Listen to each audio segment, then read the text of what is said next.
শুরু করছে আজ নতুন পর্ব। প্রেতলোকে সবাইকে আরও একবার স্বাগত। আশা করছি সবাই খুব ভালো আছেন, সুস্থ আছেন।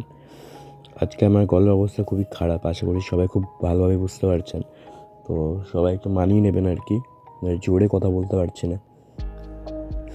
তো আজকে আমায় যে ঘটনা লিখে পাঠিয়েছে সেটাকে কলকাতা বাঘাযতীনে, ঠিক আছে। তো এই ঘটনা তার বন্ধুর সাথে, তার বন্ধুর ছোটোবেলা থেকেই ঘটে আসছে। তো সে যেরকমভাবে লিখে পাঠিয়েছে সেরকমভাবে পড়ে শোনাচ্ছি আর কি আমি। নমস্কার, আমার নাম প্রীতি, বাড়ি বাঘাযতীনে। আজকে আমি যে ঘটনা লিখে পাঠালাম সেটা আমার এক বন্ধু, নাম হচ্ছে রিক। ওর সাথে ওর ছোটোবেলা থেকে ঘটে যাচ্ছে ওর সাথে। তো আমি একটু প্রথম থেকে বলি। ওর নাম হচ্ছে রিক, ঠিক আছে। আমাদের বাড়ি 2-3টে বাড়ি পাশেই থাকে। বাবা ভীষণ বড়লোক একজন, কিন্তু ওর যখন বয়স 2 বছর ছিল তখন ওর মা ওকে ছেড়ে চলে যায়, যেটা ওর বাবা ওকে বলেছে। তারপর ওর মা ছেড়ে চলে যাওয়ার পরে ওর দাদুর জায়গায় চলে গেছিলো। দাদুর জায়গায় যখন ছিল সেই সময় ওর দাদুদিদা এবং ওর বাবার মধ্যে কোর্টে অনেক কেস হয়েছে। ওর যে কাস্টাডি কে পাবে সেই নিয়ে অনেক কেস হয়েছিল আর কি। তো আলটিমেটলি ও বাবার যেহেতু অনেক পয়সা রয়েছে, তো সেই জন্য বাবা জিতে যায়। তো ওর বয়স যখন 7-8 হবে ওরকম, সেই সময় ও আবার ওর বাবার বাড়িতে চলে আসে। ওর বাবার বাড়িটাই হচ্ছে আমাদের বাড়ির একেবারেই ওই 2-3টে বাড়ির পাশে আর কি। বিশাল বড় বাড়ি, ঠিক আছে। একদম রাজমহল থেকে কম কিছু না। কিন্তু আমি যখন ওকে ওই বাড়িতে যখন এসেছিলো, ও যখন 7-8 বছর বয়স, তখন যখন ও বাড়িতে এসেছিলো আমি তখন থেকে ওকে চিনতাম। আমি তার আগে ওকে চিনতাম না। বয়স একই আমাদের। হ্যাঁ। তো আমাদের স্কুল 7-8 বছর যখন ও এসছে, সেই সময় যখন ও স্কুলে পড়তো, আমি যে স্কুলে পড়তাম সেই স্কুলেও ভর্তি হয়েছিল। তারপরে টিউশন যেখানে আমি পড়তাম সেখানেও হয়েছিল। এবং তারপরে সবশেষে যখন আমি কলেজে ভর্তি হলাম, যে কলেজে, সেই কলেজেও ভর্তি হয়েছিল। আমরা দুজনেই ফাইন আর্টসের স্টুডেন্ট, ঠিক আছে। তো ওর যেহেতু মা নেই, ঠিক আছে, তো ও মাঝে মাঝেই আমার বাড়িতে আসতো। আমার যেহেতু খুব ভালো বন্ধু, তো সেজন্য মাঝে মাঝে আমাদের বাড়িতে আসতো। এসে বলতো যে, আমার মাকে বলতো যে, কাকিমা আমি তোমাকে মা বলে ডাকতে পারি? আমার তো মা নেই, আমি জানি না মায়ের ভালোবাসা কীরকম হয়, এই ওই অনেক কিছু বলতো। এবার ছেলেটা খুবই ভদ্র নম্র একজন ছেলে। হয় না অনেক সময় যে মা না থাকায় ছেলে ডিসিপ্লিনে বাইরে চলে যায়, এরকম কিন্তু না। ছেলেরা খুবই ভদ্র নম্র এবং সবসময় পড়াশোনা নিয়ে থাকতো আর কি। সেই জন্য আমার বাবা মা দুজনেই ওকে খুব পছন্দ করতো আর কি। সব দিক থেকে বেশ ভদ্র নম্র ছিল আর কি, পড়াশোনাতেও খুব ভালো ছিল। এবার ওর যে বাবা, ওর ছিল ব্যবসা, বাবার ছিল ব্যবসা, ওষুধের ব্যবসা ছিল এবং সারের ব্যবসা ছিল। সার হচ্ছে ওই গাছের যে সার হয় ওই সার। সেই জন্য ও ওই বাড়িতে বেশি থাকতো না। মাসে হয়তো 1বার কি 2বার আসতো। হ্যাঁ, 1দিন কি 2দিন থাকতো, আবার চলে যেত। ও যখন 7-8 বছর বয়সে ও বাড়িতে আসে আর কি, বাবার বাড়িতে আসে, তখন থেকে ওর যে 2টো কাজের লোক ছিল আর কি, ওর জন্য যে 2টো কাজের লোক রাখা হয়েছিল, একটা হচ্ছে মহিলা, যার বয়স খুব জোর হলে 45-50 হবে, ওকে ও অনুমাসী বলে ডাকতো। ওর কাছে বিশেষ করে মানুষ হয়েছে। আরেকজন ছিল কেয়ারটেকার মতো, ওর বয়স হচ্ছে প্রায় ওই 50-60-এর মতো হবে। ওর নাম ছিল রতন কাকা। এই দুজনের কাছে ও ছোটো থেকে মানুষ হয়েছে। 7-8 বছর বয়সে যখন ও বাড়িতে আসে তখন থেকেও মানুষ হয়েছে। কিন্তু এই অনুমাসী কিন্তু আগের থেকেই ছিল, যখন ও মা ছিল তখনও এই অনুমাসী ছিল, ঠিক আছে। এরপরে ও আমার বাড়ির 2-3টে বাড়ি পাশে থাকা সত্ত্বেও আমি কোনো দিনও ওর বাড়িতে কোনো দিন যাইনি। হ্যাঁ, ও আমাকে অনেকবার বলেছে যেতে, কিন্তু আমি যাইনি। এবং আমার মধ্যে একটা জিনিস রয়েছে, আমি কোথাও খুব একটা চট করে চলে যাই না। অনেক জিনিসটা নিয়ে অনেক ভাবনা চিন্তা করার পর যাই আর কি, এরকম একটা ব্যাপার রয়েছে আমার মধ্যে। তো আমাকে অনেকবার করে রেখেছে যে আমার বাড়িতে আসতে পারিস, আয়, গল্প করবো, আড্ডা মারবো, আমি সবসময় তোর বাড়িতে যাই, তুই তো আসিসই না। অনেক রকমভাবে এরকম বলেছে, কিন্তু আমি যাইনি কোনো দিনই ওর বাড়িতে যাইনি আর কি। তো একবার কি হয়, আমার ভীষণ জ্বর হয়েছিল, শরীরটা ভীষণই খারাপ ছিল। প্রায় 5-6 দিন মতো আমি কলেজ যেতে পারিনি। তখন ওটা কলেজের সময় আর কি, কলেজে উঠে গেছি। 5-6 দিন মতো আমি কলেজ যেতে পারিনি। তো সেই সময় আমি যখন শরীর ঠিক হওয়ার পরে যখন আমি কলেজ যাই, তখন আমি ওকে বলেছিলাম যে, আজকে সন্ধ্যাবেলায় কি তুই ফ্রি থাকবি? তখন ও বলল, কেন, কী হয়েছে? তখন আমি ওকে বললাম যে, "আমি তাহলে একটু তোর বাড়িতে যেতাম। হ্যাঁ, একটু ৫-৬ দিনের যে নোটস সেটা নেওয়ার ছিল। হ্যাঁ, এবং তুই তো বারবারই বলতিস তোর বাড়িতে যাওয়ার জন্য। সেগুলো একটু তোর বাড়িটা একটু ঘুরে আসতাম আরকি।" এবং ও না ভীষণ সুন্দর ড্রয়িং করতো। মানে ভীষণ সুন্দর মানে ভীষণই সুন্দর। মানে চোখ ধাঁধানো এরকম ড্রয়িং। তো অনেকবার বলেছিল আমার বাড়িতে আসবি, আমার ড্রয়িংগুলো দেখবি। এক নিজে, নিজে আঁকি কিন্তু কাউকে দেখানোর মতো কেউ নেই। এই ওই অনেক কিছু বলতো আরকি। যেহেতু একা থাকতো, কথাগুলো শুনেও খারাপ লাগতো। তো আমি তো সেদিনকে বলেওছিলাম যে, "নোটসও নেবো, তোর বাড়িটাও দেখবো, প্লাস তোর যে ড্রয়িং সেগুলোও দেখে নিতাম আরকি।" তখন ও বলে যে, "নিঃসন্দেহে আয়, কোনো সমস্যা নেই। হ্যাঁ, যখন ইচ্ছা হবে তখন চলে আয়। শুধু আসার আগে তোর বাড়ি থেকে বেরোনোর আগে একটু আমায় কল করে দিস।" আমি বললাম, "ঠিক আছে।" তো সময় তখন সন্ধেবেলা 7:30 মতো বাজে। আমি বাড়ি থেকে বেরোলাম। ওকে কল করলাম যে, "ভাই আমি বেরোলাম। হ্যাঁ, আমি তোর বাড়িতে যাচ্ছি।" তো ও দেখলাম যে ওর বাড়িতে যাওয়ার সময় খুব জোর হলে 10 মিনিট মতো সময় লাগে আমার বাড়ি থেকে ওর বাড়ি যেতে। গিয়ে দেখলাম যে বাড়ির দরজাটা খোলাই রয়েছে। ঠিক আছে? আমি ঢুকলাম বাড়িতে। হুম, ১ম এ নক করলাম। তারপর ও দেখলাম ও বেরিয়ে এসছে।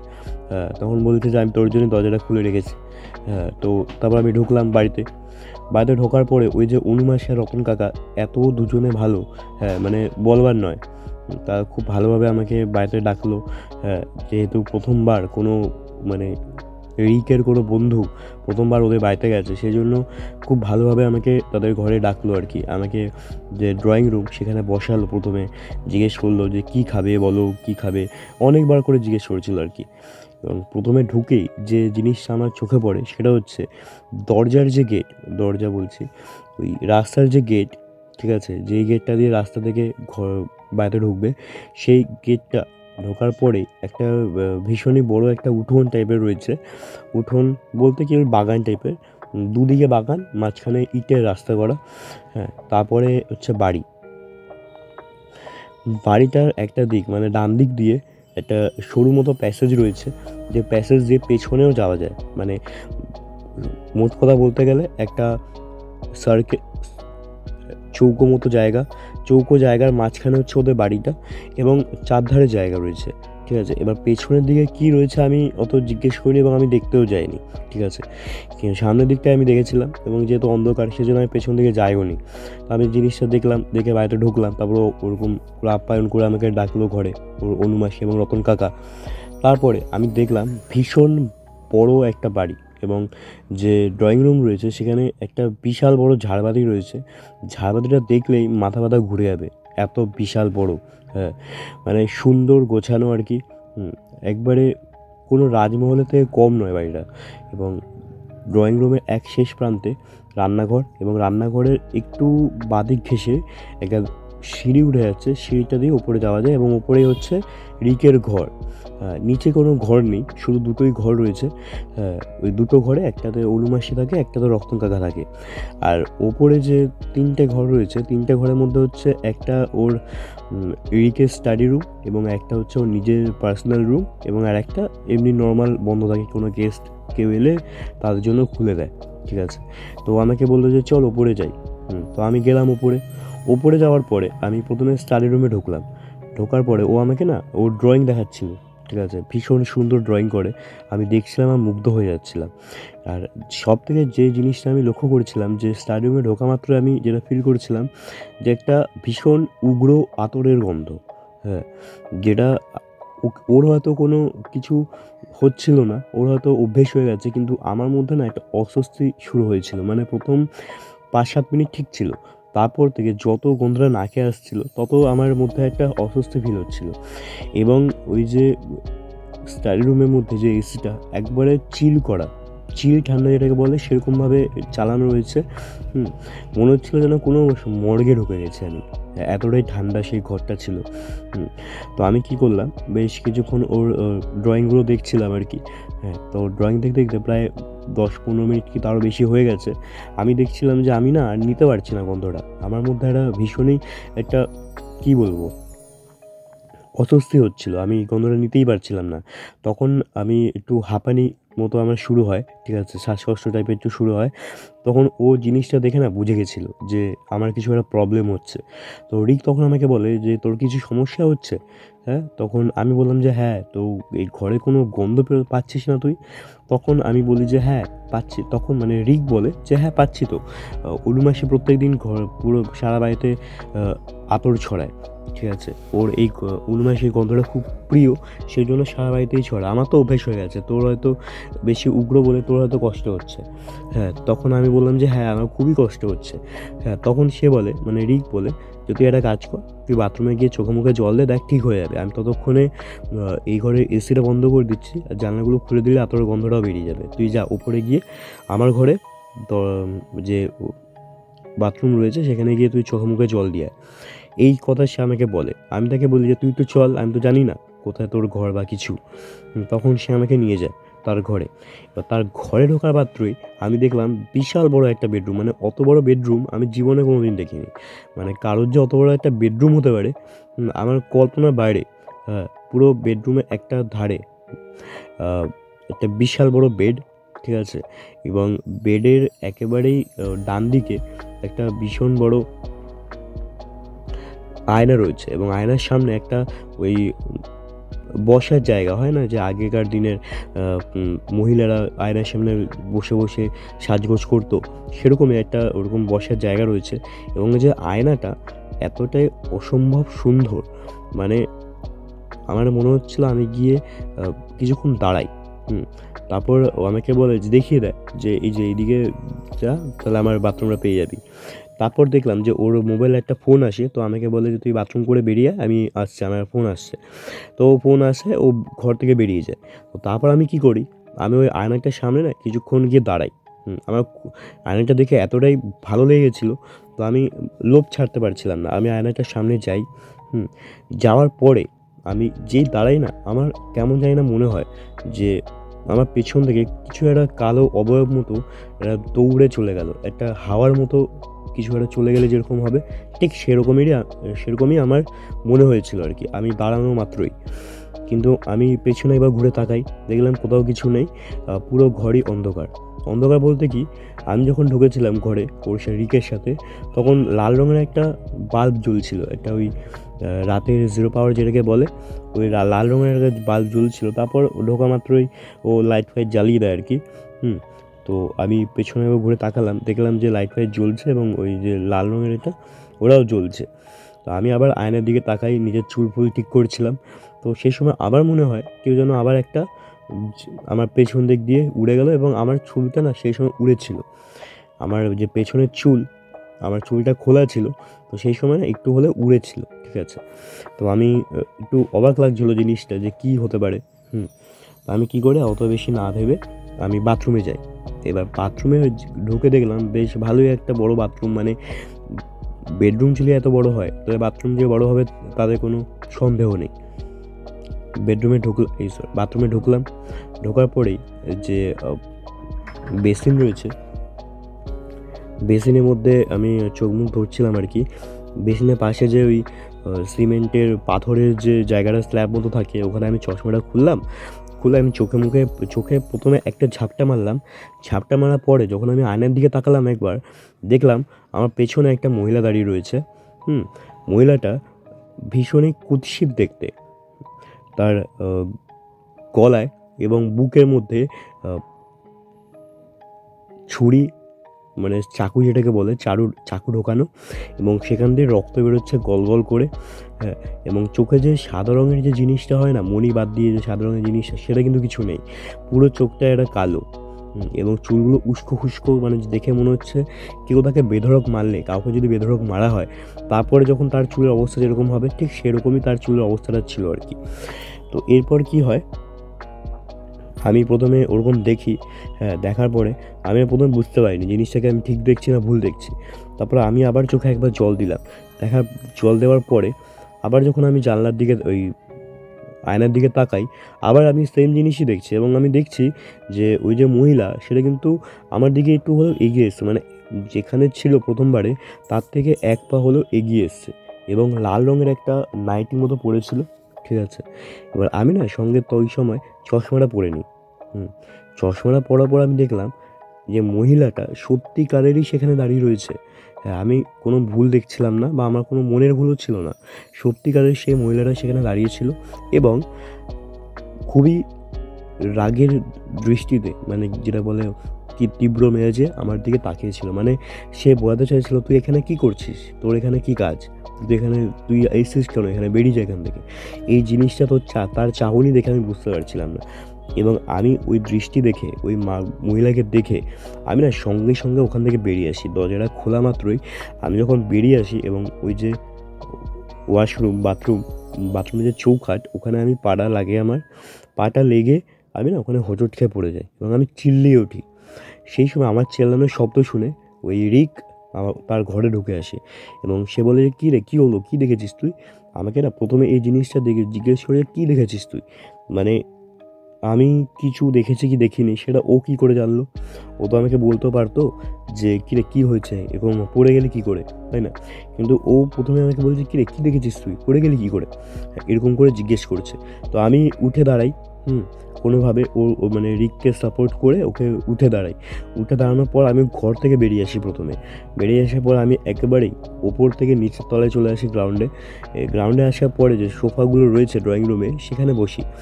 আমি না রীতিমতো হাঁপাচ্ছিলাম, মানে আমি নিঃশ্বাস নিতে পারছিলাম না। আমি কোনোভাবে ইশারা করে ওকে বললাম যে আমি বাড়ি যাব, একটু তুই বাবাকে ডেকে দে। রিককে আমি কোনোভাবে ইশারা করে বললাম। তো রিক আমাকে বারবার জিজ্ঞেস করেছিল, কী হয়েছে, তুই কী দেখেছিস, তুই আমাকে বল। কিন্তু আমি কিচ্ছু বলছিলাম না। মানে এটা রিক ছেলেটা এরকমই যে খুব চাপা স্বভাবের। ওর নিজের যে দুঃখ কষ্ট বা ধরুন কোনো যদি প্রবলেমে রয়েছে, ও না কোনোভাবেই কাউকে বলতো না। মানে যতই কষ্ট হোক বা কিছু হোক, ও নিজের মধ্যেই রেখে দিত, এতটাই চাপা স্বভাবের। কেউ যদি তাকে নিজের থেকে যেচে জিজ্ঞেস করতো, তখনও একবারে গল করে সব বলে দিত। কিন্তু যতক্ষণ না কেউকে জিজ্ঞেস করছে কোনো কিছু, ও কিন্তু নিজের থেকে একটা কথাও কিছু বলতো না। তো ও সেই সময় আমাকে বারবার জিজ্ঞেস করে যে তুই কী রেখেছিস, মানে আমি কী রেখেছি। মানে আমি যদি কিছু বলি, তখনই ও আমাকে বলবে যে এরকম ব্যাপার। ওর যে অভিজ্ঞতা, ও এতদিন ধরে সেই ঘরে রয়েছে, অবভিয়াসলি ও দেখেছে কিছু না কিছু। তো ও যে সেটা আমাকে বলবে, সেই জন্যই ও বারবার আমাকে জিজ্ঞেস করেছিল যে তুই কী রেখেছিস, বল আমাকে। ঠিক আছে, তো যাই হোক, আমি কিচ্ছু বলি না ওকে। হ্যাঁ, 5-10 মিনিটের মধ্যে আমার বাবা আসে, আমি বাবার সাথে চলে আসি এবং আমি বাড়িতেও কিছু বলি না। ঠিক আছে, তো 2 দিন আমাকে জিজ্ঞেস করে, তারপরে সবাই চুপ হয়ে যায়। কিন্তু রিক আমাকে কিন্তু প্রায় 1 সপ্তাহ ধরে কলেজে দেখা হলে আমাকে জিজ্ঞেস করতো, তুই কী দেখেছিস। যেহেতু আমরা দুজনে একসাথে বসতাম, একই ক্লাস, একই বেঞ্চ, আমাকে বারবার জিজ্ঞেস করতো, তুই কী দেখেছিলিস সেদিনকে, তুই ওরকম করে পড়ে গেলি কি কেন, তোর ওরকম শরীরটা খারাপ করছিল কিসের জন্যে, তুই বল আমাকে বল। আমি কিচ্ছু বলছিলাম না, কিন্তু আমি এটা ভেবে বলছিলাম না যে ও হয়তো জানে না সত্যিকারেরই। হ্যাঁ, আমি যদি ওকে বলি, ওর হয়তো ভয় লাগবে, একটা ও বাড়িতে একা থাকে, বাবা মা কেউ থাকে না, ওকে যদি আমি বলে দিই ওর হয়তো ভয় লাগবে বা কিছু, সেই জন্য আমি ওকে কিছু বলছিলাম না। এরপর কি হয়, ও আমাকে অনেকবার, ওই ঘটনা পরে অনেকবার আমাকে ওর বাড়িতে ডাকে, কিন্তু আমি কোনোভাবেই যাই না। আমি বলি যে না রে ভাই, আমি তোদের বাড়িতে যাবো না। তুই যদি আমার সাথে দেখা করতে হয়, তুই আমাদের বাড়িতে আয় বা কোনো ক্যাফেতে চল বা কিছু, আমি তোদের বাড়িতে কোনো দিন যাবো না। তো অনেকবার করে জিজ্ঞেস করে তারপরে যে কেন, কী এমন হয়েছে যে তুই এরকম করে বলছিস, আমাদের বাড়িতে আসবিই না। তাই আমি কোনোভাবে কিছু ওকে বলিনি। তারপরে একবার কি হয়, ওই ঘটনার 3-4 মাস পরে ওর বার্থডে ছিল, রিকের বার্থডে ছিল।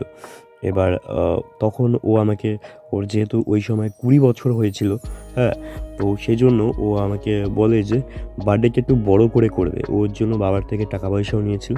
এবার বাবার যেহেতু অগাধ টাকা পয়সা, তো বাবার কাছে চাইলে ও বাবা একেবারে দিয়ে দিত, মানে কেন, কিসের জন্য, কী বৃত্তান্ত কিছু জিজ্ঞেস করতো না।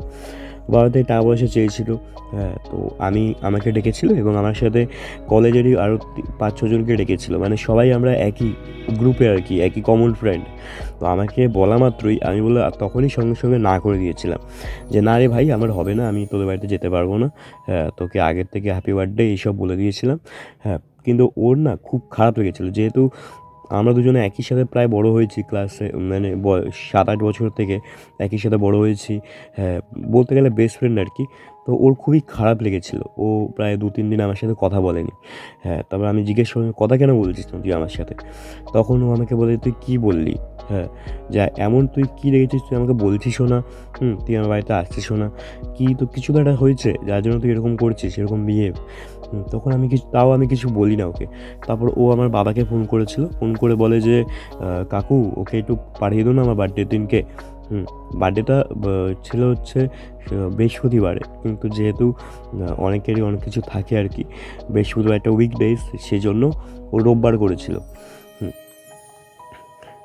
তো আমাকে বাবাকে বলেও, বাবাকে বলার পরে বাবা আমাকে বলে, কী রে তুই এরকম করছিস ওর সাথে, ওর বাড়িতে যা, ও খারাপ ভাববে না, ও একেই বাবা মা থাকে না ওর সঙ্গে। হ্যাঁ, তারপরে তুইও যদি এরকম করিস ওর সাথে তাহলে ওর কীরকম লাগবে? ও ছোটো থেকে আমাদের কাছে মানুষ হয়েছে, বারবার আমাদের কাছে আসে, আমাদের কত ভালোবাসে তুই জানিস সব কিছুই। তারপর তুই এরকম করছিস, কী এমন হয়েছে? তখন বাবা মা অনেকে সবাই দুজন মিলে অনেকবার বলার পরে আমি রাজি হই। তো আমি ঠিক করে নিয়েছিলাম আমি যাব, কিন্তু সবাই যেখানে থাকবে আমি সেখানেই থাকবো, আলাদা করে এক্সট্রা পাকামো করে আমি কোথাও যাব না একা একা। তো আমি গেলাম সেদিনকে। প্রায় 5-6 জন মতো আমরা ছিলাম। ওর যে স্টাডি রুম সেখানে, ওই ঘরটা বেশ ভালোই বড়। তো ওই ঘরে বসে বসে আমরা সবাই মিলে গল্প করছিলাম, ঠিক আছে, আড্ডা ফাড্ডা মারছিলাম। তো সেই সময় আমাদেরই একটা বন্ধু ছিল, ওর নাম ছিল তন্ময়। ও খুব একটু টয়লেট পেয়ে গেছিলো, তো আমাকে বলে, মানে রিককে বলে যে ভাই একটু টয়লেট পেয়েছে, একটু টয়লেটটা নিয়ে চল না। হ্যাঁ, জোরে পেয়ে গেছে। তো ও আমাকে বলে যে ওপরে যা আমার ঘরে গিয়ে ঢুকবি, ঢুকেই বাঁদিকে তোর লাইটের সুইচ থাকবে, সুইচ জ্বালাবি, দেখতে পারবি বাথরুম। তখন ও আমাকে ডিরেক্ট বলে যে প্রীতি তুই যাবি আমার সাথে? আমি শুনে অবাক যে কেন ভাই, আমি কেন যাব, তুই একা যা। আমি সব নেই। হ্যাঁ, তুই একা যা ভাই। হ্যাঁ, তো আমাকে বারবার বলে, তো আমি না করে দিই, তো একাই চলে যায় তন্ময়। বাথরুমে যাওয়ার পরে প্রায় 15 থেকে 20 মিনিট হয়ে গেছে, ও কিন্তু আসছে না। সবার কাছে চিন্তা হতে শুরু করে যে টয়লেট করতে কার এতক্ষণ সময় লাগে। এবার সবাই বাকিরা বলতে শুরু করে যে কিরো কোথায় গেল রে, হ্যাঁ কিছু হলো নাকি, মাথা ঘুরে পড়ে গেল বা কিছু, এই ওই সবাই অনেক কিছু অনেক রকমভাবে বলতে থাকে। তো সবাই আমাকে বলে চল একবার দেখে আসি।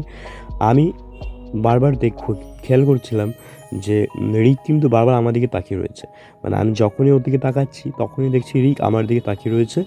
এবার এটাও বলতে চাইছে, মানে বুঝতে পারছিলাম যে ও তখনও একই জিনিস বলতে চাইছিল যে আমি যাতে কিছু বলি সেদিনকে সন্ধে ব্যাপারে, এবং তখনও সব কিছু শেয়ার করে আমাদের সাথে, কিন্তু আমি যেহেতু কিছু বলছিলাম না সেই জন্য ও আমাকে কিছুই বলতে পারছিল না সবাইকে।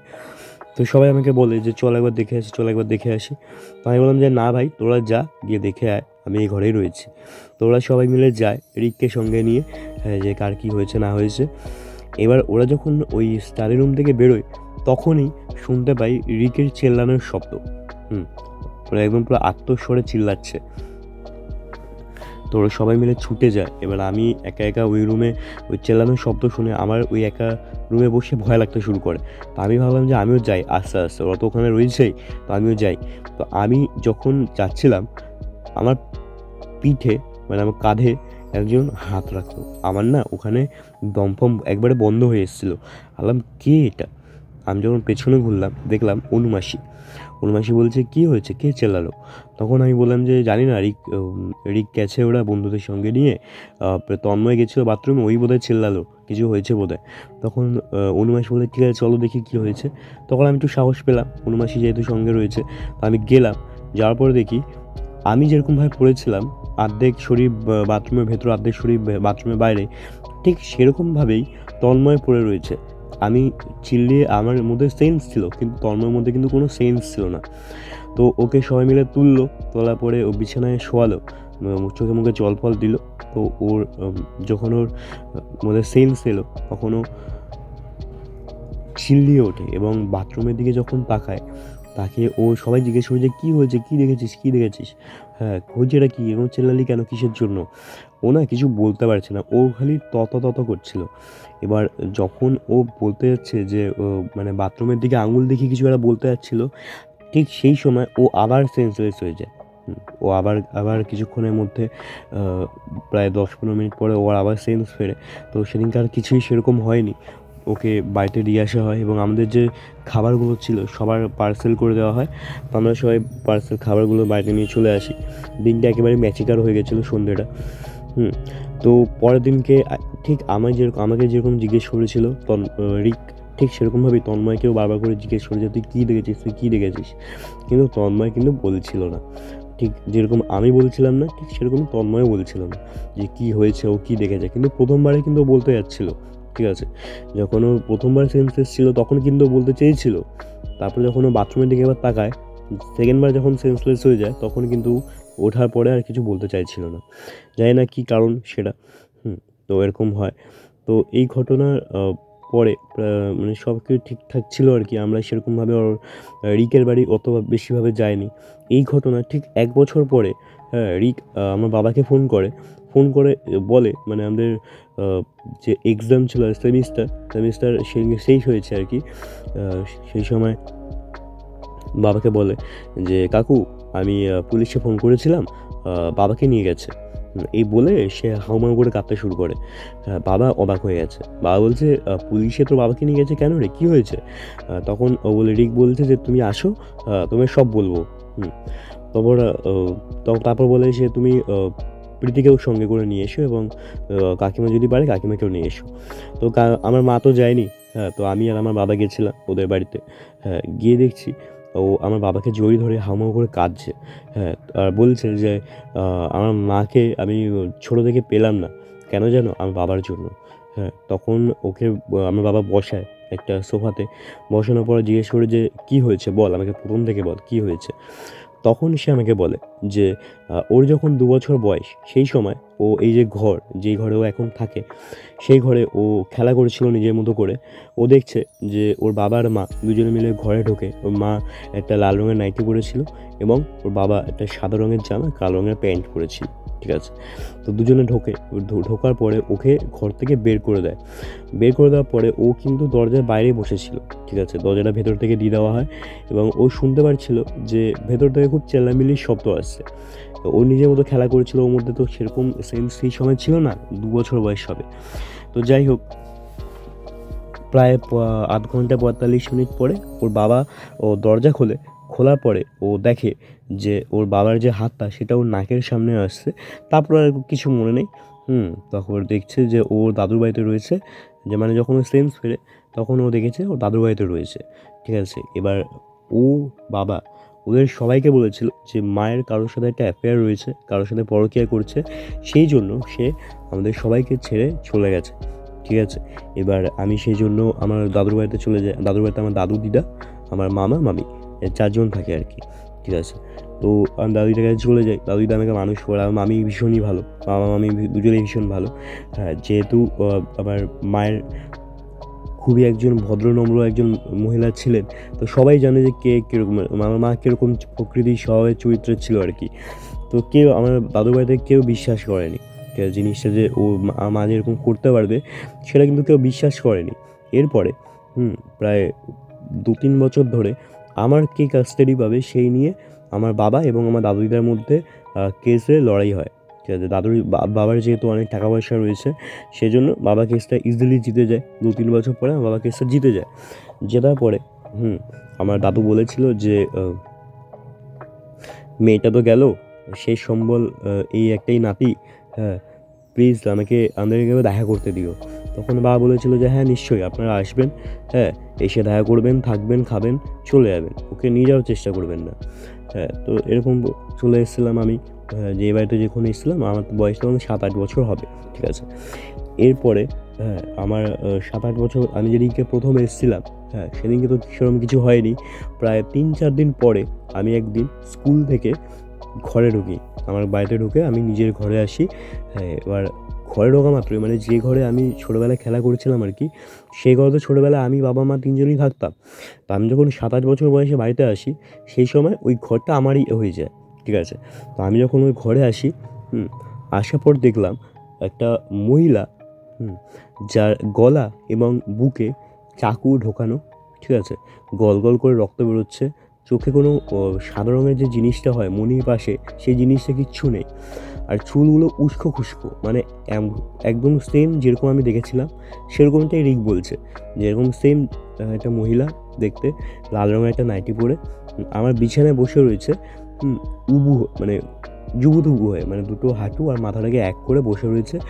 যখনই আমি ঘরে ঢুকলাম, মাথাটা আমার নিচে ছিল, যখন আমি ঘরে ঢুকলাম দেখলাম মহিলা কিন্তু আমার দিকে মাথাটা তুলে তাকায় এবং খুবই রাগের মেজাজে, রাগের দৃষ্টিতে আমাদের তাকিয়ে রয়েছে, যেন আমি খুব ভুল করে ফেলেছি সেই ঘরে ঢুকে। হ্যাঁ, আমি বুঝতে পারছিলাম সেটা কে, কিন্তু আমার মধ্যে সেই সময় সেই সেন্সটা ছিল যে কোনটা একটা ভালো মানুষ হয়, কোনটা একটা আত্মা হয় বা কিছু। তো আমি বুঝতে পারছিলাম যে সেটা কোনো সুস্থ স্বাভাবিক কোনো মানুষ নয়, কোনো জীবন্ত মানুষ নয়, সেটা একটা আত্মা, সে মারা গেছে, তার জন্যই তাকে এরকম দেখতে। কিন্তু তারপরেও কিন্তু আমি ভয় পাচ্ছিলাম না। এই জিনিসটা খুব অবাক করা কাণ্ড, যে আমি একটা বারের জন্য ভয় পাচ্ছিলাম না। ওই মহিলা আমার দিকে তাকিয়ে রয়েছে, মানে ওই আত্মা আমার দিকে তাকিয়ে রয়েছে, আমিও তার দিকে তাকিয়ে রয়েছি। প্রায় ৩-৪ মিনিট ওরকম তাকিয়ে থাকার পরে যখন আমি একবার চোখের পলক ফেললাম, তখন তারপরে যখন পলক ফেলা মাত্রই দেখলাম সে আর উধাও হয়ে গেছে, সেখানে আর কিছু নেই। একদিনকে কি হয়, আমি রাতের বেলা শুয়ে রয়েছি, সেদিনকে আমি টয়লেট করতে রাতের বেলা ভুলে গেছিলাম, ঠিক আছে। মাঝে আমার জোরে টয়লেট পেয়ে গেছিলো, সময় তখন 2টো কি 2:30 বাজে, ঠিক আছে। আমার ঘুম ভেঙে যায় টয়লেটের জোরে। হ্যাঁ, সে আমি মোবাইলটা দেখলাম যে কটা বাজে, দেখলাম 2টো 2:30 বাজে। আমি যখন উঠতে যাবো, মানে আমি যে মাথাটাকে তুলেছি জাস্ট, দেখলাম আমার পায়ের সামনে সেই মহিলাটাই বসে রয়েছে, ঠিক যেরকমভাবে আমি প্রথমবার দেখেছিলাম। হ্যাঁ, আমার ঘরে ঢোকা মাত্রই ঠিক সেরকমভাবেই বসে রয়েছে। হ্যাঁ, একই রকমভাবে, একই মানে গলায় বুকে ছুরির স্ট্যাব করা রয়েছে। হ্যাঁ, চোখে কোনো মণি নেই, চুল উস্কো লাল রঙের নাইটি পরা, মানে ঠিক একদম ডিট্টো যেরকম প্রথমবার দেখেছিলাম ঠিক সেরকমইভাবে বসে রয়েছে। এবার আমি জিজ্ঞেস করলাম, কে তুমি? হ্যাঁ, আগের দিনও এরকম এলে চলে গেলে, আজকেও এসছো রাতেরবেলা, কী করছো তুমি এখানে এত রাতেরবেলা? আমি ভয় পাচ্ছিলাম না একটা বারের জন্য, যেটা আমাকে নিজেকেও খুব অবাক করছিল। আমি তাকে প্রশ্ন করেছিলাম যে তুমি কে, কোথা থেকে এসছো, কী কারণে এসছো, কী চাইছো? তো দেখলাম ঠিক সেরকমভাবেই, যেরকমভাবে প্রথমবার উধাও হয়েছিল, ঠিক সেরকমভাবেই ও কিন্তু চোখের পলক ফেলা মাত্রই উধাও হয়ে গেল। আবার একদিনকে দেখলাম, হ্যাঁ, প্রায় কিছুদিন বাদে আমি দুপুরবেলা ঘুমিয়ে রয়েছি, সেদিনকে রোববার ছিল, দুপুরবেলা ঘুমিয়ে রয়েছি। ঘুম থেকে ওঠা মাত্রই দেখলাম আমার যে ফ্যান রয়েছে, ফ্যানের মধ্যে ওই মহিলা বসে রয়েছে, বসে পা ঝোলাচ্ছে, পা ঝুলিয়ে বসে রয়েছে এবং ঠিক যেরকম আমি দুবার দেখেছিলাম ঠিক সেরকমভাবেই আর কি আমার দিকে একটা অদ্ভুত ক্রিপি স্মাইল দিচ্ছিল। গত দুবার যে আমি দেখেছিলাম সেই সময় কিন্তু খুব তীব্র একটা মানে রাগের দৃষ্টি আমাদের তাকিয়েছিল, কিন্তু এইবার একটা খুবই ক্রিপি একটা অদ্ভুত নিঃশব্দ একটা স্মাইল দিচ্ছিল, যে স্মাইলটা একবারে বুকের হাড় কাঁপিয়ে দেবে এরকম একটা ব্যাপার। তো আমি তখন আবার তাকে জিজ্ঞেস করি, কী চাইছোটা কি তুমি? হ্যাঁ, তুমি কে, আসছো কোথা থেকে বারবার? হ্যাঁ, কিছু বলছো না, বারবার আসছো চলে যাচ্ছো, কী দাবি তোমার, কী দাবি? এরকম করে তাকে বারবার আমি জিজ্ঞেস করতাম, কিন্তু সে একটা বারের জন্য কিন্তু আমার কোনো উত্তর দিত না। আমি একবার ডিনারে বসে অনুমাসিকে জিজ্ঞেস করি, অনুমাসি জানো, আমার ঘরে না বারবার একজন আসে, একটা মহিলা, হ্যাঁ, তার গলায় এবং বুকের মধ্যে চাকু বসানো। হ্যাঁ, আমি তাকে জিজ্ঞেস করি যে তুমি কে, কিন্তু সে কিন্তু কোনো উত্তর দেয় না, অদ্ভুতভাবে আমাদের তাকিয়ে থাকে। হ্যাঁ, কোনো দিন রাগের দৃশ্যে তাকিয়ে থাকে, কোনো দিন আমার দিকে অদ্ভুত রকমের একটা স্মাইল দেয়, হ্যাঁ, নিঃশব্দ স্মাইল, হ্যাঁ, কিন্তু কিছুক্ষণ পরে আবার চলে যায়। আমি তাকে জিজ্ঞেস করি কে তুমি, কিন্তু কেউ কিছু বলে না।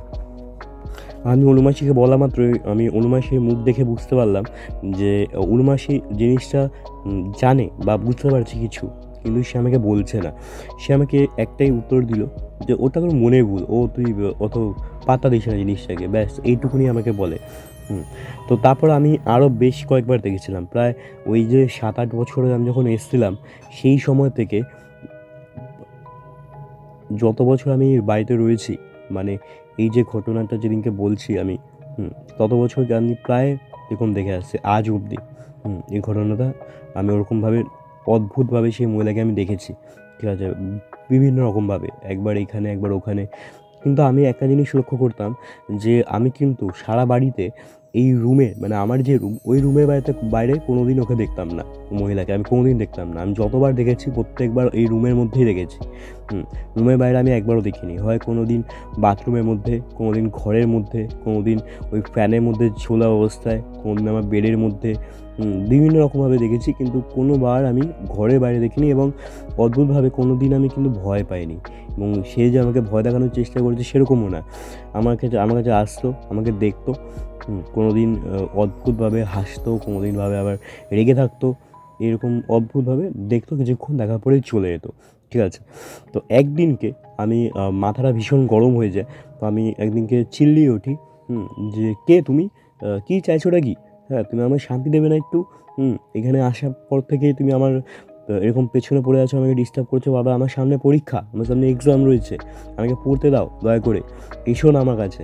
তুমি কে আমি জানি না, কিন্তু তো দয়া করে আমাকে একটু শান্তি দাও, আমাকে পড়তে দাও, এরকম করে অনেক চেল্লামিল্লি করি আর কি। তো সেই সময় আমি বুঝতে পারলাম, মানে সেই সময় এরকম না যে প্রত্যেকবার দেখতাম আর কি। তো অনেকবার এরকম হতো যে আমার ঘরে যেসব জিনিসপত্র রয়েছে সেগুলো মাঝে মাঝে এখান থেকে ওখানে চলে যাচ্ছে। কোনো সময় ফ্যান বন্ধ কিন্তু ফ্যান চালু হয়ে যাচ্ছে। জল যেটা গ্লাসের মধ্যে রাখা থাকতো সে জল আমি নিজে এসে রাখলাম, 2 সেকেন্ডের মধ্যে সে জল শেষ হয়ে গেছে। অনেক রকমভাবে মানে পায়ে মেঝের মধ্যে পায়ের ছাপ পড়ছে, অনেক জিনিস দেখেছি, যার জন্য আমি বুঝতে পারতাম যে সে এসে গেছে। প্রত্যেকবার যে দেখাই দিত সেরকম না। তো ওই যে যেদিন আমি চিল্লামিল্লি করেছিলাম সেদিনকে ওরকম একটা ফিল হয়েছিল, আমি তাকে দেখিনি কিন্তু আমি ফিল পেয়েছিলাম যে ও এসছে। কী করে? আমি বসে বসে পড়াশুনো করছি, আমি বেডে বসে আমি দেখলাম যে আমার যে বাথরুম রয়েছে সে বাথরুম থেকে ভেতর থেকে ঠক ঠক ঠক ঠক করে আওয়াজ হয়েই যাচ্ছে। তো আমি তখন বুঝতেই পেরে গেছিলাম যে এটা আর কারো কাজ না, ওই মহিলারই কাজ। ঠিক আছে, তখনই আমি চিল্লিয়ে উঠি যে কে তুমি, কী চাইছোটা কি, হ্যাঁ দাবিটা কি, তোমার সমস্যাটা কি, কেন আমায় ডিস্টার্ব করছো, এরকম করে আমি চিল্লামিল্লি করে উঠি। তো সেদিনকে রাতের বেলা তখন আমার বয়স হবে প্রায় ওই 20 হবে আর কি। এটা বেশ কিছুদিন আগের ঘটনা আর কি। তো আমি এরকম আমি স্বপ্নে দেখছি যে সে আমার স্বপ্নে এসছে। এতদিন তো তাকে আমি নিজের চোখে দেখতাম, কিন্তু সেদিনকে দেখলাম যে সে আমার স্বপ্নে এসছে। আসার পরে সে আমাকে বলছে খুব রাগের দৃষ্টিতে আমার দিকে তাকিয়ে রয়েছে এবং বলছে, তুই জানতে চাইছিলি না আমি কে? চেল্লামিল্লি করলি আমার ওপরে সন্ধ্যেবেলায়, তুই জানতে চাইছিলি না আমি কে? আমি তোর মা। যদি বিশ্বাস না হয় তো বাবাকে জিজ্ঞেস কর যে আমার মা কোথায়, আমার মাকে কোথায় রেখেছো। ঠিক আছে, তোর বাবা সব জানে। তো বাবাকে তোকে কী বলেছে যে আমি অন্য কারোর সাথে পালিয়ে গেছি, আমি তোকে ছেড়ে পালিয়ে গেছি? তো বাবাকে জিজ্ঞেস কর তোর মা কোথায়, আমি তোর মা। এই বলা মাত্রই সে কিন্তু এই স্বপ্ন থেকে উঠা হয়েছে। এবং আমি না ঘুম থেকে উঠে বসে পড়ি ধড়ফড় করে, মানে প্রচণ্ড এসি চলছে, তারপর আমি প্রচণ্ডভাবে ঘামছি অদ্ভুতভাবে। সারা রাত আমার ঘুম হয় না। তো আমি ওই জিনিসটা নিয়েই ভাবছিলাম যে এটা সত্যি কি আমার মা হতে পারে, যাকে আমি এত প্রত্যেক দিন ধরে দেখছি যে আমাকে সে দেখা দিচ্ছে বা কিছু, সে কি আমার মা? হ্যাঁ, হতে পারে, সেজন্যই হয়তো আমি তাকে ভয় পাচ্ছি না বা কিছু। তো আমি ঠিক করে নিয়েছিলাম পরের দিনকে আমি সকাল হলে আমি বাবাকে ফোন করব, করে আমি সব কিছু জিজ্ঞেস করব। তো বাবাকে আমি পরের দিন সকালে উঠেই ফোন করি এবং বলি যে তুমি বাড়িতে আসো, তোমার সাথে কথা আছে। তো তখন সে বলে যে আমি আজকেই যাচ্ছি, আমার যাওয়ার যে প্ল্যান হয়েছে। হ্যাঁ, আমি কী কথা তুই আমাকে বল। তখন আমি তাকে বলি যে না, ওরকম তো ফোনে সব কিছু হয় না, তুমি আসো, আমি কথা বলবো। সন্ধ্যেবেলায় 7টা-8টা বাজে, সেই সময় বাবা আমার বাড়িতে ঢোকে। ঠিক আছে, বাড়িতে ঢোকা পরেই আমি বলি যে তুমি এরকম আমার মা কোথায়? তখন না আমার বাবা পুরো চমকে ওঠে, বলছে যে তোর মা কেন? তোর মা তো আমাদের ছেড়ে চলে গেছে, তোকে আমি বলেছিলাম না? হ্যাঁ, তখন আমি বলি যে না, তুমি মিথ্যা কথা বলছো, আমার মা কোথাও ছেড়ে যায়নি। হ্যাঁ, তখন আমি বাবাকে বলি যে না, তুমি মিথ্যা কথা বলছো, আমার মা কোথাও যায়নি, কারোর সাথে ছেড়ে চলে যায়, তুমি জানো আমার মা কোথায়, তুমি আমাকে বলো আমার মা কোথায়। তখন আমার বাবা কেঁদে ফেলে আমার সামনে এবং বলে যে তুই আমাকে অবিশ্বাস করিস, আমি তোকে এত বছর ধরে মানুষ করলাম, তুই এই তার প্রতিদান দিচ্ছিস? হ্যাঁ হ্যাঁ, তোর আমার কথা বিশ্বাস হয় না? হ্যাঁ, এইসব আমাকে অনেক কথা বলে। তো বাবার ওই কান্না দেখে আমার মনে হয় যে না, হয়তো তার মানে বাবা হয়তো সত্যি কথা বলছে, কারণ বাবা যদি এরকম মিথ্যেই বলতো তাহলে এরকম কান্নাকাটি কেন করবে? হ্যাঁ, তাহলে তো আমি তখনও চলে আসি ঘর থেকে। তো আমি সেদিনকে ঘরে ঢোকা মাত্রই, হ্যাঁ, যখন আমি আমার ওয়াশরুমে চোখ মুখ ধুচ্ছিলাম আর কি, ঠিক সেরকমভাবে যেরকম আমাকে তখন আমার দিকে তাকে বলছে, যে এরিক বলছে ঠিক সেরকমভাবেই তুই যেরকম দেখেছিলি আমি বুঝতে পেরেছিলাম তুই কী দেখেছিস এবং তন্ময় কী দেখেছে। হ্যাঁ, ঠিক সেরকমভাবেই যেরকম তুই দেখেছিলি ঠিক সেরকমভাবে আমি আমার মাকে মানে ওই মহিলাটাকে দেখতে পাই। এবং তখন ও আমার দিকে, আমি দেখছি যে সে খুবই মানে রাগের দৃষ্টিতে আমার দিকে তাকিয়ে রয়েছে। তারপর আমি যখন ওই বাথরুম থেকে বেরিয়ে আসি তখন তারপর আর তাকে দেখতে পাইনি। তো সেদিনকে রাতের বেলা আমি আবার ওরকম স্বপ্নে দেখি যে ওই মহিলা এসছে, আসার পরে আমাকে বলছে যে কিরে তোকে তোর বাবা যা বললো তুই বিশ্বাস করে নিলি, তোর বাবার ওই কান্না দেখে তুই বিশ্বাস করে নিলি যে তোর বাবা কিছু করেনি। হ্যাঁ, তাহলে তুই জানতে চাস সেদিনকে কী হয়েছিল, যেদিনকে তুই আমার লাস্ট দেখেছিলি, শেষ দেখা দেখেছিলি, সেদিনকে কী হয়েছে তুই কি জানতে চাস? তখন সে আমি দেখতে পারছি যে ওই 2 বছর বয়স, ঠিক আছে। তো সেই সময় আমার বাবা মা আমার ঘরে ঢোকে, আমাকে ঘর থেকে বার করে দেয়। আমি ওই দরজার বাইরে বসেছিলাম এবং দেখছি বাবা মা দুজন মিলে খুব ঝগড়া অশান্তি করছে। কারণ কি? কারণ হচ্ছে আমার মা যে বান্ধবী ছিল, তার সেই বান্ধবীর সাথে আমার বাবার অ্যাফেয়ার ছিল। মা যেটা জানতে পেরে গেছিলো এবং ওই নিয়ে বাবার সাথে ঝগড়া অশান্তি। এবার বাবা সেটা অস্বীকার করছিল এবং বাবা ঠিক করে নিয়েছিল যে মাকে মেরে ফেলবে। মেরে ফেলার পরে তো তারপরে ওই যে মহিলা তাকে বাড়িতে নিয়ে আসবে, যেহেতু বাবার অনেক টাকা পয়সা রয়েছে, অনেক জানাশোনা রয়েছে। তো ওই খুন করা বাবার পক্ষে খুব একটা কঠিন কাজ কিছু না, মানে খুন করে যে দেহ লোপাট করবে এটা খুব একটা কঠিন কাজ না আর কি। তো ঠিক সেই সময় অনেকক্ষণ ধরে ঝগড়া অশান্তি হচ্ছে, দুজনে দাঁড়িয়ে ঝগড়া অশান্তি করছিল। ওই যে আয়না, ওই আয়নার সামনেই দাঁড়িয়ে ঝগড়া অশান্তিটা হচ্ছিল আর কি, চেল্লামিল্লি করছিল। এবার অনেকক্ষণ ধরে এরকম চলার পরে আমার বাবা পকেট থেকে একটা চাকু বের করে আমার মায়ের গলায় আর বুকে স্ট্যাব করে, দুবার করে স্ট্যাব করে, এবং সেখান থেকে যে রক্তটা বেরিয়ে আসে সেই রক্তটাই ওই যে আয়না, ওই আয়নার পাশে যে দেওয়াল, সেই দেওয়ালে কিন্তু রক্তটা ছিটে যায়। সেই রক্তটা এখনও লেগে আছে। তো তারপরে আমি দেখছি যে আমার বাবা দরজাটা খোলার পরে আমার কাছে এসে তার পকেট থেকে রুমাল বার করে ক্লোরোফর্ম জাতীয় কিছু দিয়ে আমার নাকে চেপে ধরে এবং আমি সেই সময় সেন্সলেস হয়ে গেছিলাম। তারপরে বাবা ওই যে দেহটা, মায়ের যে বডি, সেটাকে নিয়ে যায় আমার বাড়ির পেছনে নিয়ে যাওয়ার পরে যে ওখানে যে বাথরুমগুলো রয়েছে, যেগুলো ওই অ্যাবান্ডেন্ট অবস্থায় পড়ে রয়েছে, অপরিত্যক্ত অবস্থায়, সেই বাথরুমের সামনে মাটি ঘুরে সেখানে মায়ের দেহটাকে ঢুকিয়ে দেয়, পুঁতে দেয় এবং ওর উপরে সার ফার দিয়ে বিভিন্ন রকমের ওই ফুলের গাছ তুলে দেয় আর কি। তো মানে ওখানে জায়গাটা দেখলে কেউ বিশ্বাস করবে না যে সেখানে একটা কোনো বডি কিছু রয়েছে আর কি। তো তারপরে তো মানে আমার যে মামার বাড়ি, দাদুর বাড়ি, সেখানে গিয়ে বাবা অনেক কান্নাকাটি করে যে আপনার মেয়ে আমায় ছেড়ে চলে গেছে, এই ওই অনেক কিছু বলে। তখন আমার দাদুদিরা যেহেতু বিশ্বাস করে না, সেজন্য বাবার অনেক রেগে যায় আর কি তাদের ওপর, যে তার কথা কেন বিশ্বাস করা হচ্ছে না, এই ওই। তারপরে কেস ফেস যায় আর কি কোর্টে। তো তারপরে বাবা তো জিতে যায় এবং কাজটাই আমার হয়ে যায়। তারপরে এই ঘটনা দেখলাম আমি, দেখার পরে সেই মহিলারা আমাকে বলছে আমি তোর মা, তোর বাবাই আমাদের দুজনকে আলাদা করেছে যখন তোর বয়স ছিল 2, ঠিক আছে, তুই পারবি একমাত্র আমার বদলা নিতে, তুই আমার ছেলে, তুই আমার বদলা নিবি। এই বলে সেই মহিলারা কিন্তু আমার স্বপ্নের মধ্যে হাউমাউ করে কেঁদে ফেলে এবং বলে যে তুই পারবি বাবা, তুই পারবি, তুই আমার বদলা নিতে তুই পারবি। তোর যদি প্রমাণ লাগে তুই কাল সকালে যাবি বাড়ির পেছনের দিকে এবং গিয়ে মাটি খুঁড়ে দেখবি যে আমার কঙ্কাল আছে কি না, তাই তুই তোর প্রমাণ পেয়ে যাবি, ঠিক আছে, তুই আমার বদলা নে, আমি চাই তোর বাবার শাস্তি হোক, তোর বাবার জন্যই কিন্তু আমাদের দুজন আলাদা হতে হয়েছে। এইসব কিছু বলার পরে সে যে মহিলা সে কিন্তু উধাও হয়ে যায়, ঠিক আছে। এরপর পরের দিনকে আমি ঘুম থেকে, তারপর তো ওই মানে স্বপ্ন দেখার পর আমার ঘুম হয়নি সারা রাত, আমি জেগেছিলাম, শুধু ভাবছিলাম যে কখন সকাল হবে এবং আমি কখন গিয়ে দেখবো জিনিসটাকে। সকাল হওয়া মাত্রই আমি একটা লোক জোগাড় করে আনি এবং যেহেতু বাবার সারের ব্যবসা আছে, তো আমাদের বাড়িতে কোদাল তো একদম মানে মজুদ থাকেই আর কি। তো ওই কোদাল দিয়ে একটা লোককে আমি বলি যে ওই জায়গাটা খোঁড়া মাত্রই ওখান থেকে দেখলাম যে মায়ের কিন্তু সত্যিকারেরই কঙ্কাল বেরিয়ে এসছে। ওই সময়টা বাবার বাড়িতে ছিল না। তো আমি তখন অনুমাসিকে বললাম যে অনুমাসি দেখো, আমি এই পেয়েছি এবং অনুমাসীকে আমি আগের দিনে যে স্বপ্নটা আমি দেখেছিলাম, লাস্ট দুদিনের যে স্বপ্ন, সেই লাস্ট দুদিনের স্বপ্নটা আমি কিন্তু তাকে বলি। বলার পরে অনুমাসী বলে যে আমি জানি রে তোর বাবাই তোর মাকে মেরেছে, আমি সেটা জানি।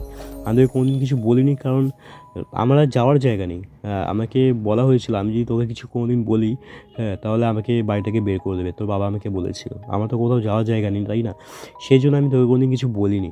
কিন্তু আমি আর থাকতে পারবো না, এই অন্যায় অবিচার নিয়ে আমি আর থাকতে পারবো না। মাথায় একটা বোঝ হয়ে রয়েছে। তখন আমি তাকে জিজ্ঞেস করি যে আমি তাহলে কী করবো। রতন কাকাও সেই সময় উপস্থিত হয়। আমি দুজনকে জিজ্ঞেস করি যে আমি কী করবো। তখন তারা দুজনেই বলে তুমি পুলিশে খবর দাও, পুলিশ আসবে, পুলিশে যা করা করবে। তো পুলিশের মানে থানায় যাই। যাওয়ার পরে তাকে আমি প্রথমে বলি ঘটনাটা, পুরোপুরি ঘটনা। তো প্রথমে তারা বিশ্বাস করছিল না আমার কথা, বলছিল যে একটা ছেলে 20-21 বছরের ছেলে গাঁজাখুরি গল্প দিচ্ছে। তারপর আমি যখন তাকে বলি যে কেসটা কোর্টে অবধি গেছিলো আমার কাস্টাডি নিয়ে, তখন তারা একটু নড়ে চড়ে বসে, কোর্টে কেস শুনে। তারপরে আমি বললাম যে আপনারা পুরনো ফাইল বের করে দেখুন, তো সেখানে নিঃসন্দেহে দেখতে পারবেন যে জিনিসটা কী বা কেসটা কী ছিল।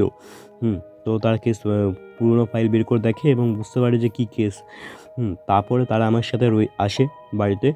আসার পরে তারা দেখে যে ওই যে পেছনে, মানে বাড়ির পেছনে যে জায়গাটা, ওখানে মায়ের কঙ্কাল বেরিয়ে এসছে। ততক্ষণে বাবা তো বাড়িতে চলেই এসেছিলো আর কি।